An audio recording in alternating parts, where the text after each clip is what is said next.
అదే RTV app వార్తల్ని క్షణాల్లో చదివే అవకాశం ఉంటుంది. ఒక న్యూస్ పేపర్, ఒక టెలివిజన్ ఛానల్ మీ చేతుల్లో ఎప్పుడూ ఉంటాయి.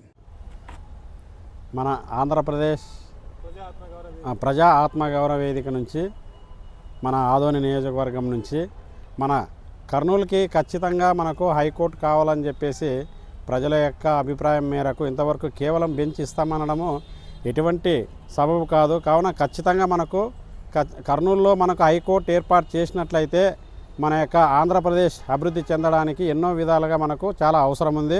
కావున ఈ విషయంలో ప్రజలు కానీ అందరూ కానీ మొత్తం పాల్గొని హైకోర్టు వచ్చేంత వరకు ప్రతి ఒక్కరూ తమ వంతు కృషి చేయాలని చెప్పేసి ఈ యొక్క ఆత్మగౌరవ ఉద్దేశపూర్వకంగా నేను చెప్పదలుచుకున్నాను. ఇప్పుడు ఉన్నటువంటి పరిస్థితుల్లో మన కూటమి ప్రభుత్వము మన కర్నూలు జిల్లాకి హైకోర్టు అనేది కాకుండా బెంచ్ మాత్రమే ఇస్తామంటేనే చెప్పడం జరిగింది. గతంలో చూసుకుంటే కానీ వైసీపీ ప్రభుత్వము కర్నూలు జిల్లాకు హైకోర్టు ఏర్పాటు చేస్తామని కానీ చెప్పడం జరిగింది. అంటే కేవలం ఈ రాజకీయ పార్టీలు అయితే అధికారంలో ఉన్నప్పుడు వాళ్ళ కోసము రకరకాలుగా ఉచిత హామీలతో ఇస్తూ మన తీవ్రమైనటువంటి నష్టము మన ఆంధ్రప్రదేశ్లోన ఏ జిల్లాలకైనా జరిగిందంటే అది రాయలసీమ జిల్లాలకి, అందులోనే కర్నూలు జిల్లా అనేది పూర్తిగా వెనుకబడిన పరిస్థితి ఈరోజు మనము చూస్తున్నాము. కాబట్టి ఇప్పుడు రాజధాని అని చెప్పి విజయవాడ అటు సైడ్ కోస్తాంధ్ర సైడ్ అభివృద్ధి చెందుతున్నాయి, ఫ్యాక్టరీలు అంటారని చెప్పి బిజినెస్లు అంటారని చెప్పి వైజాగ్లో అటు సైడ్ అభివృద్ధి చెందుతుంది.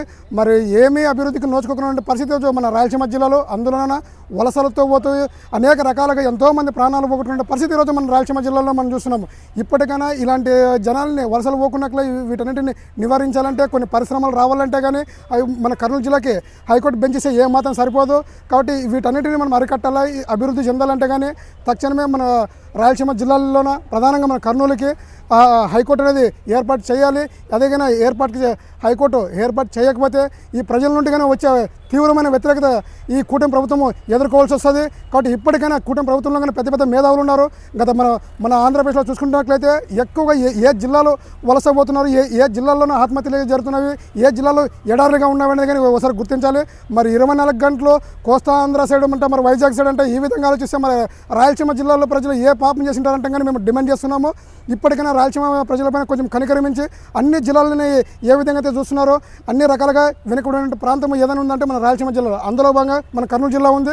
కాబట్టి ఇక్కడ ఉన్నటువంటి ప్రజలను కానీ దృష్టిలో పెట్టుకొని తక్షణమే అంతో ఇంతో అభివృద్ధి చెందాలంటే మన రాయలసీమ జిల్లా కానీ మన స్టేట్ కానీ తక్షణమే కర్నూలుకి హైకోర్టు ఏర్పాటు చేయాలంటే మేము విద్యార్థి సంఘంగా డిమాండ్ చేస్తున్నాము. ఈ సమస్య కానీ పరిష్కారం కాకపోతే కానీ రానున్న రోజుల్లో కానీ అందరినీ విద్యార్థి సంఘాల నేతనే ప్రజల నేతనే సమీకరించి ఆందోళన కార్యక్రమాలు రాష్ట్ర ప్రభుత్వానికి వ్యతిరేకంగా మేము తెలియజేస్తాము.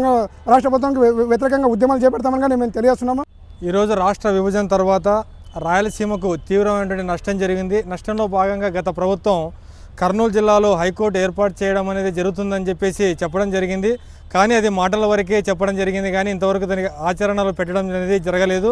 కానీ ఈరోజు ఈనాడు కూటమి ప్రభుత్వం వచ్చేసి బెంచ్ మాత్రమే ఏర్పాటు చేస్తామనడం ఏమాత్రం కూడా ఆమోదయోగ్యం కానటువంటిది. కాబట్టి ఖచ్చితంగా ఈ యొక్క కర్నూలుకి న్యాయం చేకూరాలి అంటే హైకోర్టు అనేది తప్పనిసరిగా ఏర్పాటు చేయాలి.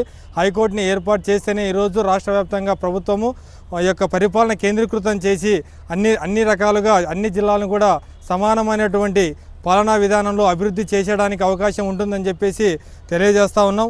అలాగే ఈరోజు కర్నూలు జిల్లాకి పూర్తి స్థాయిలో నష్టం జరిగింది. ఒకప్పుడు రాజధానిగా విరసిల్లినటువంటి ఈ యొక్క కర్నూలు జిల్లా ఈరోజు ఎటువంటి అభివృద్ధికి నోచుకోక పూర్తి స్థాయిలో వెనకబడినటువంటి జిల్లాగా పడిపోయింది. అత్యధికంగా వలసలు పోతున్నటువంటి జిల్లాగా కూడా ఈ యొక్క కర్నూలు జిల్లా అనేది మనం చెప్పుకోదగ్గటువంటి విషయంగా ఉంది. కాబట్టి ఈరోజు ఖచ్చితంగా ఎటువంటి పరిస్థితుల్లో కర్నూలుకి హైకోర్టు అనే దాన్ని ఏర్పాటు చేయాలి.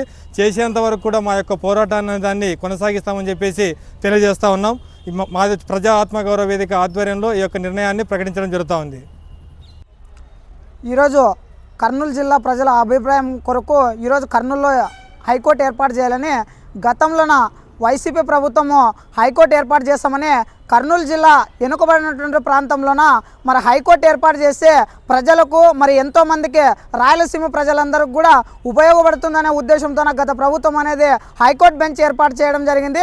మరి ఈ కూటమి ప్రభుత్వం మరి ఏదైతే ఈరోజు బెంచ్ ఇస్తామంటున్నారు కానీ హైకోర్టు శాంక్షన్ చేయడం లేదు. మరి ఈరోజు ప్రజలను రాయలసీమ ప్రజలు పూర్తిగా వెనక నెట్టేసి ఈరోజు అమరావతి మరి విజయవాడ ఇటువంటి డెవలప్ చేస్తున్నారే కానీ మరి రాయలసీమ ఎందుకు అన్యాయం చేస్తున్నారని ఈరోజు ఈ సభాముఖంగా ఈరోజు ఈ కూటమి ప్రభుత్వాన్ని అడుగుతూ ఉన్నాము. మరి కర్నూలు జిల్లాలోన వజ్రాలు పండేటటువంటి వజ్రాలు ఏరుకునే ప్రాంతంలోన ఈరోజు హైకోర్టు ఏర్పాటు చేయకోకున్నట్ల మరి కాలయాపన చేయడము సమన్వయ పద్ధతి కాదు.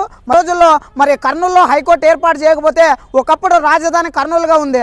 మరి ఈరోజు అక్కడ ప్రాంతాలన్నీ అభివృద్ధి చేసి రాయలసీమ ప్రాంతాన్ని పూర్తిగా నట్టేట ముంచి ఈరోజు కూటమి ప్రభుత్వం ప్రజలకు రాయలసీమ ప్రజలకు అన్యాయం చేస్తే మాత్రం ఊరుకునేదే లేదని తక్షణమే కూటమి ప్రభుత్వము మరి కర్నూలు జిల్లా రాయలసీమ ప్రజలను దృష్టిలో ఉంచుకొని హైకోర్టు ఏర్పాటు చేయాలని మరి డిఎస్ఎఫ్ విద్యార్థి సంఘంగా మేము డిమాండ్ చేస్తున్నాము.